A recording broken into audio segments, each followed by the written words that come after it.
Elon Musk disait via un tweet que l'entreprise Apple avait menacé de censurer Twitter en le retirant de l'App Store sans toutefois donner une raison valable.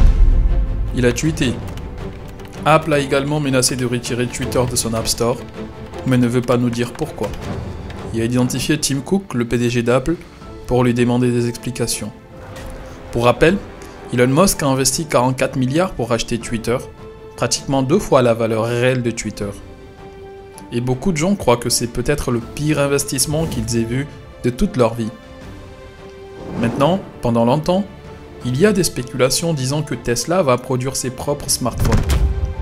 Et bien aujourd'hui, plus que jamais, on se rapproche de plus en plus de cette hypothèse.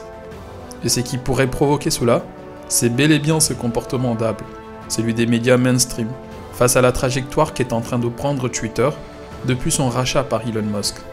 C'est un combat, une bataille presque idéologique qui vient d'être déclarée entre d'un côté, Elon Musk avec Twitter, et tous les partisans qui défendent la liberté d'expression, et de l'autre, l'entreprise Apple, qui s'attache à ce qu'elle appelle ses valeurs les plus profondes.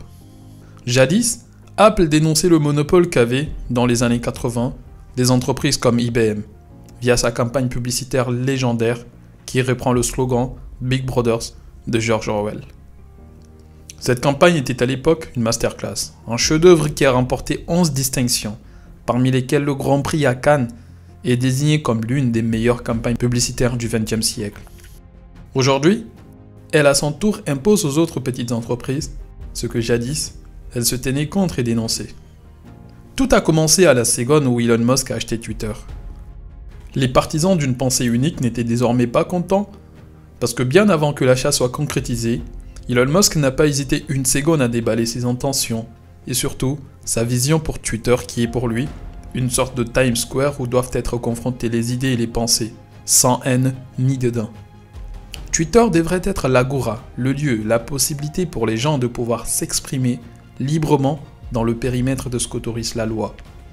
Il a déclaré par liberté d'expression, il entendait celle qui est en harmonie avec la loi. Je suis contre la censure qui va bien au-delà de la loi. Mais parler librement ne plaît pas à certains, surtout ceux qui veulent avoir le monopole de la pensée et faire triompher leurs idées. L'arme fatale qu'ils ont développée récemment, c'est la censure. Ils disent implicitement à tout le monde « Soyez comme nous, pensez comme nous, ayez les mêmes valeurs que nous, sinon vous serez l'objet des censures. » Et c'est justement ainsi qu'ils ont menacé Twitter si Twitter n'alternait pas son cours d'action. Il faut le dire, Elon Musk a fait pour Twitter des choix qui ne plaisent pas à certains. Des choix comme le fait d'avoir restitué les comptes des utilisateurs comme Donald Trump. Des choix comme le fait de permettre aux gens de porter leur voix dans la limite de ce qu'autorise la loi. Ou le fait d'avoir réduit le nombre d'employés chez Twitter tout en étant capable d'exécuter les mêmes tâches qu'avant. Ou le grand projet X.com qu'il prépare pour Twitter. Mais cela ne plaît pas à tout le monde. D'abord, beaucoup de soi-disant personnalités publiques ont menacé de quitter Twitter. Ensuite, le directeur des Apple Store, Phil Schiller, celui qu'on voit souvent lors des keynotes d'Apple, a supprimé son compte Twitter durant la semaine du 21 novembre. Par son départ, les gens ont compris qu'il y a quelque chose qui va se passer dans les prochains jours. N'est-ce pas l'exercice de leur liberté que de se retirer de cette plateforme ? Évidemment, chacun a le droit de se retirer. Mais la menace de retirer Twitter de l'App Store fait porter le risque et les attentes à des proportions inédites et pose également la question du monopole d'Apple quant à l'accès Internet. Le point de rupture entre Apple et Elon Musk est le suivant. La taxe de 30% que facture Apple sur chaque achat réalisé dans n'importe quelle application téléchargée via son App Store. En effet, les revenus d'Apple sont multiples. L'entreprise tire essentiellement ses revenus de la vente des iPhones, des iPads et tous les autres produits, mais aussi de ses services. Maintenant, vous devez savoir que le modèle économique des réseaux sociaux repose sur la publicité. Apple a un système de paiement qui est présent à chaque fois que vous achetez un produit dans l'App Store, mais aussi dans l'application que vous avez téléchargée via l'App Store. C'est ce qu'on appelle les achats intégrés à l'application. Pour chaque achat que vous réalisez, Apple facture 30% en commission auprès du développeur. Elon Musk, depuis qu'il a acheté Twitter, a pris acte du fait que 99% du revenu de l'entreprise, et au passage, du revenu de tous les réseaux sociaux, proviennent des ventes de publicité aux annonceurs. Tous les réseaux sociaux dépendent énormément des annonceurs et des publicités qu'ils achètent. Elon Musk, nous l'avons dit, défend la liberté d'expression et dit qu'il est un absolutiste, un fervent défenseur de la liberté d'expression. Il veut attribuer à Twitter cette part de lui. Évidemment que cela ne plaît pas à tout le monde, et pire encore, aux annonceurs. Mais rappelez-vous, Twitter tire une grande partie de ses revenus de ce que payent les annonceurs. Apple est la première grosse entreprise à arrêter de diffuser et d'acheter des publicités chez Twitter. Ainsi, pour ne pas se reposer entièrement sur les publicités, Elon Musk propose un abonnement mensuel de 8 € par mois pour les utilisateurs de Twitter qui souhaiteraient cette option. Vous payez 8 € par mois, l'entreprise va dépendre un peu moins des publicités et vous, en retour, vous obtenez, peu importe qui vous êtes, le statut d'utilisateur vérifié avec le badge bleu, que vous soyez ou non une célébrité. Déjà là, des voix discordantes commençaient à se lever et la reproche principale qu'on intentait à Elon Musk et Twitter est qu'il est paradoxal que celui qui défendait et défend toujours la liberté d'expression veuille demander aux gens de payer 8 € par mois pour s'exprimer sur cette plateforme.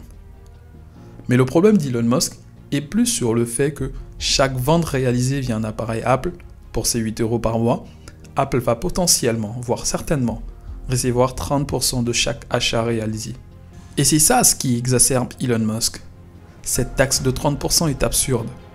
Il avait l'intention de sortir de la dépendance des publicités et des annonceurs en proposant un service à 8 € par mois, et là, il retrouve Apple sur son chemin qui veut avoir 30% de tous les achats réalisés. Elon Musk pose la question sur la table. Saviez-vous qu'Apple impose une taxe de 30% sur tout ce que vous achetez via son App Store? Il y a des gens qui le savaient déjà, et d'ailleurs, le créateur de Fortnite, Epic Games, s'est plaint de cette taxe de 30% bien avant et a introduit un procès contre Apple, lequel procès Apple a gagné. Spotify s'est aussi plaint du fait qu'Apple prélève cette taxe sur chaque abonnement Spotify via un appareil Apple. Spotify a déposé une plainte pour entrave à la concurrence contre Apple en 2019. La Commission européenne a enquêté pour savoir si les règles d'Apple concernant les développeurs d'applications violent ces règles communautaires. Reuters estime que l'entreprise Apple risque une amende pouvant aller jusqu'à 10% de son chiffre d'affaires mondial si elle est reconnue coupable d'avoir enfreint les règles européennes en matière d'entente et des positions dominantes. Aujourd'hui, des gens pensent que s'il y a quelqu'un qui a le plus de chances de mener ce combat contre Apple, c'est bel et bien Elon Musk. Luke Sudar, analyste au cabinet d'analyse des investissements Finimize, a déclaré qu'Apple jouait un jeu dangereux en menaçant de retirer Twitter de son App Store. Si Twitter était mis à l'écart, un autre procès pourrait se développer. Nous avons vu Elon Musk utiliser effectivement les recours aux tribunaux lors de l'achat de Twitter, et il ne serait pas surprenant qu'il poursuive la même stratégie maintenant. Mais cela ne fait que doubler le problème d'Elon Musk avec Apple, puisque l'autre souci, c'est la modération des contenus sur la plateforme. Il y a certaines personnes qui, par liberté d'expression, sous-entendent la liberté entière de dire non seulement tout ce qui doit être dit, mais également tout ce qui peut être dit, quitte à tenir des propos haineux. Et facilement de cette manière, avec une telle simplification, un tel raccourci, ils ont attribué à Twitter des étiquettes, des assumptions, alors qu'Elon Musk n'a changé en rien le fonctionnement de Twitter. C'est le même fonctionnement qu'avant. Selon Elon Musk, Apple a arrêté de diffuser des publicités sur la plateforme. Elon Musk a aussi posé cette question. Les annonceurs doivent-ils supporter la liberté d'expression ou le politiquement correct? Ensuite, via un autre tweet, il dit « Apple a également menacé de retirer Twitter de son App Store, mais ne veut pas nous dire pourquoi. » C'est d'ailleurs ce qu'ils ont fait avec le réseau social conservateur Parler, qui a été suspendu de l'App Store juste après qu'il a été suspendu de Google Store. Pour cause, le réseau était en violation de règles propres à Apple.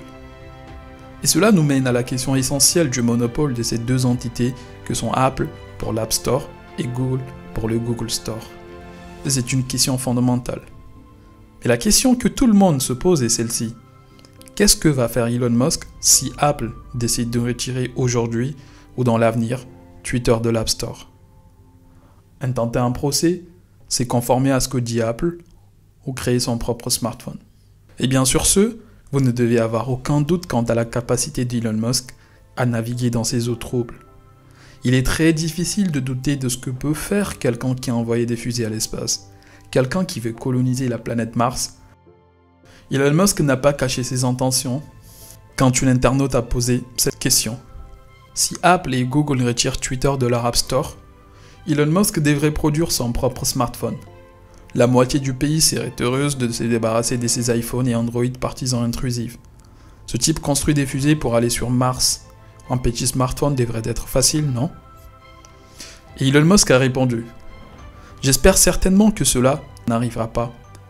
Mais oui, s'il ne nous laisse pas d'autre choix, je vais faire un autre smartphone alternatif.